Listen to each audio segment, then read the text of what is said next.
ஜீவனா நிகழ்ச்சி உங்ககிட்ட இருந்தே தொடங்குறேன். நாடாளுமன்றத்தில் 2 நாட்களாக நடந்துட்டு இருக்கக்கூடிய இந்த தேசிய கல்விக் கொள்கை, மும்மொழி கொள்கை விவகாரம் சம்பந்தமாக நேற்றைக்கு ஒரு உச்சபட்சமான ஒரு ஒரு அம்சமாக மாறி இருக்குது. மத்திய அமைச்சர் தர்மேந்திர பிரதான் பேசுகிறப்ப பல விஷயங்களை சொல்கிறாரு. தமிழ்நாடு சட்டமன்றத்தில் நடந்த ஜெயலலிதா குறித்த அந்த சர்ச்சை, ப்ளஸ் தமிழ்நாட்டினுடைய கல்வியினுடைய வளர்ச்சி பற்றி பேசுகிறாரு. நேற்றைக்கு பேசின நிதியமைச்சர் நிர்மலா சீதாராமன் பெரியார் தமிழை கொச்சைப்படுத்தினார், காட்டுமிராண்டி மொழின்னு சொன்னார். அவருடைய புகைப்படத்தை வச்சுட்டு நீங்கள் தமிழுக்கு ஆதரவாக பேசுகிறீங்களான்னு பார்க்குறேன். திமுக எதிர்ப்புன்ற புள்ளிக்காக பாஜக பெரியாரை கையில் எடுக்குதா? அவங்க பல விஷயங்களை மடைமாற்றுறாங்கங்க. அதாவது நீங்கள் சொன்னீங்களே, நிர்மலா சீதாராமன் அவர்கள் அந்த ஜெயலலிதா அம்மையார் 89 சேலையை இழுத்தாங்கன்னு சொன்னாங்க இல்லையா? அந்த எப்போ அவங்க சொன்னாங்க நினைவு இருக்கிறதா? உங்களுக்கு மணிப்பூரில் பெண்கள் விஷயத்தை எல்லா எதிர்கட்சிகளும் கூடி கேட்குறாங்க. என்னங்க பெண்களை நிர்வாணப்படுத்தி இவ்வளோ மோசமாக நடக்குது, இராணுவ வீரரோட மனைவிக்கே இந்த நிலையான்னு கேட்குறப்ப இதை பற்றி திமுக பேசலாமா? 89 ஜெயலலிதான்னு அந்த சம்பவத்துக்கு பிறகு ஜெயலலிதா அம்மையார் முதலமைச்சராகி, கலைஞர் முதலமைச்சராகி, மீண்டும் ஜெயலலிதா அம்மையார் முதலமைச்சராகி, பல திமுக 2 அந்த சம்பவத்துக்கு பிறகு என்னென்னமோ நடந்துருச்சு. ஆனால் இவங்களுக்கு எதையாவது சொல்லணும், அவங்க மீது இருக்கக்கூடிய கரையை மறைக்கணும், அதுக்கு எதையாவது சொல்கிறாங்க. இப்போ பெரியார் காட்டுமிராண்டி மொழின்னு இதுக்கெல்லாம் பல முறை பதில் சொல்லியாச்சு. இது முதல்ல தமிழ் பாதுகாப்பு, தமிழ் உணர்வு, தமிழ் வளர்ச்சி, தமிழர் உணர்வை பற்றிலாம் பாரதிய ஜனதா பேசுவது எப்படி இப்போ பொருத்தமாக இருக்கும்? இந்த தமிழர் வழிபாட்டு உரிமையை மறுப்பது பாஜக, அதுக்காக போராடினது பெரியார் தான். தமிழ் மொழியை இந்தி திணிக்கும் போது எதிர்த்தது தந்தை பெரியார். வடவர் ஆதிக்கம், மார்வாடி ஆதிக்கம், சேட்டு ஆதிக்கம் இங்கே அதிகமாகி வடவர் கரைகளில் பொருள் வாங்காதீங்கன்னு போராட்டம் நடத்தியவர் தந்தை பெரியார். எல்லா விதத்திலையும் தமிழர்களுடைய பொருளாதாரத்தை வடநாட்டிலேருந்து காப்பாற்றினது பெரியார். அண்ணாவுடைய பணத்தோட்டம். தமிழ் மொழிக்கு இந்தி வரும்போது இந்தியை எதிர்த்து போராடினது. இதை விட முக்கியம், தட்சிண பிரதேசங்கிற பேரில் முழுக்க தெலுங்கு பேசுகிறவங்க, கன்னடம் பேசுகிறவங்க, தமிழ் பேசுகிறவங்க எல்லாத்தையும் ஒன்றிணைத்து தட்சிண பிரதேசம்னு ஒன்று வந்தப்போ இதுதானே திராவிட நாடு, இதை எல்லாரும் திமுகவினர் திகாவினர் ஆதரிப்பாங்கன்னு சொன்னாங்க. ஆனால் பெரியார் அதை ஆதரிக்கலை. ஏன்னு கேட்டிங்கன்னா, இது தமிழர்களுடைய தனித்துவம் போயிடும். தமிழர்கள் இங்கே ஆரிய எதிர்ப்பு, வடவர் எதிர்ப்பு, பார்ப்பன எதிர்ப்பு தன்மையுடன் இருக்கிறாங்க. எங்களை போய் இந்த தெலுங்கர்களோடையும் கன்னடர்களோடையும் சேர்க்காதீங்க. அது மட்டும் இல்லாமல் மெஜாரிட்டி தெலுங்கர் ஆயிடுவான். இந்த தட்சிண பிரதேசம் வந்தால் மெஜாரிட்டி தெலுங்கர், அவன் சமஸ்கிருத ஆதரவாளர். அப்போ டெல்லி எதிர்த்தும் போராடணும், தெலுங்கனை எதிர்த்தும் போராடணும்னு சொன்னவர் பெரியார். ஆனால் பெரியாரை பற்றி சும்மா ஏதோ ஏனோதான பேசக்கூடாது. முழுக்க முழுக்க தமிழர் நலன், தமிழ் மொழி, மொழியை பாதுகாத்தவர். இப்போ ஏன் பெரியாரை பற்றி எடுக்க வேண்டிய அவசியம் என்ன? அதுதான் சொல்கிறேன். ஏங்க 5000 கோடி ரூபா பணத்தை உங்களுக்கு தரமாட்டேன், உங்களுக்கு ஃபைன் போட்டிருக்கேன்னு சொன்னாருங்க ஒருத்தர். அவர் நமக்கும் சேர்த்து கல்வி அமைச்சர், தமிழர்கள் வரி கொடுக்குற தமிழருக்கும் சேர்ந்து கல்வி அமைச்சர். அவர் தான் சொன்னார், உங்களுக்கு 5000 கோடி ரூபா ஃபைன். சொன்னது நாம இல்லை, அவரே சொன்னார். நீங்கள் ஏற்றுக்க மாட்டீங்களா, உங்களுக்கு 5000 கோடி ரூபா ஃபைன் அப்படின்னு சொன்னார். அப்போ இப்படி எதையாவது ஒன்று இது பண்ணிக்கிட்டு முழுக்க முழுக்க மொழிக்கு எதிராகவும், தமிழர் நலனுக்கு எதிராகவும், தமிழர் பொருளாதாரத்துக்கு எதிராகவும், வாழ்வாதாரத்துக்கு எதிராகவும், சுயமரியாதைக்கு எதிராகவும் இவங்க தொடர்ச்சியாக செயல்பட்டு வராங்க. இதை நம்ம எடுத்து சொல்லி மக்கள்கிட்ட அம்பலப்படுத்தும் போது பெரியார் காட்டுமிராண்டி மொழின்னு சொன்னார் தெரியுமா அப்படின்னு ஒன்று இழுத்து போடுறது இல்லை. அவங்க சொல்கிறது தமிழுக்கு பிரதமர் நரேந்திர மோடியோ அல்லது பாஜக அரசோ பல விஷயங்களை நாங்கள் உதவி செய்யணும். என்ன செஞ்சுருக்காங்க? அவங்க பல அம்சங்களை சொல்றாங்களே, வள்ளுவரனுடைய பெருமையை நாங்க சொல்லியிருக்கிறோம், பட்ஜெட்ல நாங்க பேசுறாங்க. அது உத்தரகாண்ட்ல போய் சிலை எங்கேயோ தூக்கி எறிஞ்சு அதை எடுத்து போட்டு பேசுனாங்களே, இது எல்லாமே மக்கள்கிட்ட ஆதாரமா இருக்கு. இப்போ நான் சொல்றது எதுவுமே கற்பனை கிடையாது. வள்ளுவர், இவங்க திருக்குறளுக்கு இவங்களுக்கு என்ன சம்பந்தம்? வள்ளுவர் இவங்க கொண்டாடுகிற சங் பரிவார் திருக்குறளை எங்கே வச்சுருந்தாங்க? தீக்குறளை ஓதம்னு சொன்னது யார்?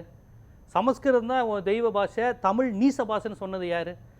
தமிழை இழிவுபடுத்தியதும், தமிழை இரண்டாம் தரமாக்கியதும், தமிழனை கோவிலுக்குள் விடாததும், தமிழை கோவிலுக்குள் விடாமல் தெலுங்கு கீர்த்தனையும் சமஸ்கிருதம் மட்டும்தான் இருக்குன்னு சொன்னதும், இன்றைக்கு வரையும் அனைத்து ஜாதி அர்ச்சகரானா கேஸ் போடுறதுலாம் இவங்க ஆட்கள் தானுங்க. இன்றைக்கு வரையும் தமிழர் அர்ச்சராக இருந்தால் 71லேருந்து கலைஞர் ஆட்சியில் கொண்டு வந்தது நடைமுறைப்படுத்த விடாமல் சட்ட ரீதியாக தடுத்து வச்சிருக்காங்க சுப்ரீம் கோர்ட்டில். என்ன சொல்கிறாங்க?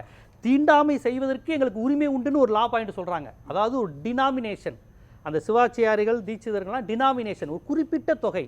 நாங்கள் மைக்ரோஸ்கோபிக் கம்யூனிட்டி, அதனால் மைனாரிட்டிக்கான ரைட்ஸை கொடுங்க, நாங்கள் மட்டும்தான் அதை பண்ணணும்னு. அன்டச்சபிலிட்டியை, தீண்டாமையை ஒரு சட்ட ரீதியான உரிமையாக கேட்குற கூட்டவங்க. இவங்க தமிழ் மொழி குறித்தும், தமிழர் ஆன்மீக உரிமை குறித்தும், தமிழர் வழிபாட்டு உரிமை குறித்தும், தமிழர் சுயமரியாதை குறித்தும் பேசுவதுங்கிறது எப்படி இருக்கு? இது இல்லை, இத்தனை நாளா பாஜகவோ அல்லது வலதுசாரி சிந்தனை கொண்ட நபர்களோ பொது தளத்தில் பேசியிருக்கிறாங்க, பிரச்சாரமாக கொண்டு போயிருக்கிறாங்க. நாடாளுமன்றத்தினுடைய மைய வளாகத்துக்குள் நின்று பெரியார் குறித்து பேசுறதுன்றதும், ஜெயலலிதா குறித்து பேசக்கூடியதுன்றதும் இந்த தேசிய கல்விக் கொள்கை, மும்மொழி கொள்கையினுடைய இந்த வீரியத்தை வேற திசைக்கு கொண்டு போறதுக்கான முயற்சியா? அவங்க மீது தமிழ்நாடு வைக்கின்ற குற்றச்சாட்டுக்கு பதில் கிடையாதுங்க. 5000 கோடி ரூபா தந்தாதான் உனக்கு நிதி தருவேன்னு சொன்னா அது என்ன? அப்போ தமிழ்நாடு மாநிலம் இல்லையா? இந்தியாவில் தமிழர்கள் மாநிலம் இல்லையா? தமிழனா உன் இந்தியன் நினைச்சேனா, இந்தியாவின் ஒரு பகுதி என்று நினைச்சா இப்படி ஒருத்தர் பேசுவாராங்க? இல்ல அதுல கேக்குறது என்னன்னா, பெரியார் தமிழை காட்டுமிராண்டி மொழின்னு சொன்னார் இல்லையா, தமிழர்களை பற்றி அவர் விமர்சிக்கிறார் இல்லையா, அவரை நீங்க போட்டோ வச்சுக்கிட்டு நீங்க வந்து தமிழ் மொழி ஆதரவாளர்னு சொல்றப்போ 2 நிலைப்பாடோட திமுக இருக்குது அப்படின்றதான் அவங்களுடைய விமர்சனம். அதுக்கு இது வந்து சரியான கேள்வி. நான் சொல்றேன், இதுக்கு ஏற்கனவே பலமுறை சொல்லியாச்சு. தமிழை காட்டுமிராண்டி மொழின்னு சொல்லும்போது இவங்க சொன்ன மாதிரி தமிழை தீட்டு மொழி நீச மொழின்னு அவர் சொல்லலை. ஏன் தமிழ்ல நீங்க என்ன பண்ணி வச்சிருக்கீங்க? புராணங்களும் இதிகாசங்களையும் ஆணாதிக்க குப்பைகளையும் வச்சுக்கிட்டு நீ தமிழ் உயர்ந்த மொழி புனித மொழிங்கிற. எனக்கு புனிதம் வேணா, ஒரு மண்ணு வேணாம், என் தமிழனை படிக்க வை, என் தமிழனை இங்கிலீஷ் படிக்க வை, என் தமிழனை சயின்ஸ் படிக்க வைங்கிறார். இன்னும் சொல்ல போனால் 67, 68 காலங்களில் இறையனார்னு ஒரு திராவிட கழகத்தை சேர்ந்தவர், அவர் டீச்சராக இருக்கார். அப்போ இங்கிலீஷில் மெல்ட்டுன்னு ஒரு வகுப்பை கொண்டு வராங்க, அறிஞர் அண்ணா ஆட்சின்னு நினைக்கிறேன். அப்போ வந்து இங்கிலீஷ்காரன் வந்து புதுசாக தன்னுடைய பாடத்தை பயிற்றுவிக்க ஒன்று கொண்டு வரான்னு சொல்கிறார். இதை பெரியார்கிட்ட சொல்கிறாரு. அப்போ தான் அவர் சொல்கிறார், ஏன்டா அவன் இங்கிலீஷ்காரன் என்னென்னமோ சயின்ஸ் எல்லாம் இங்கிலீஷில் புகுத்தி அடுத்தடுத்த கட்டத்தை நகர்த்திக்கிட்டு இருக்கிறான்.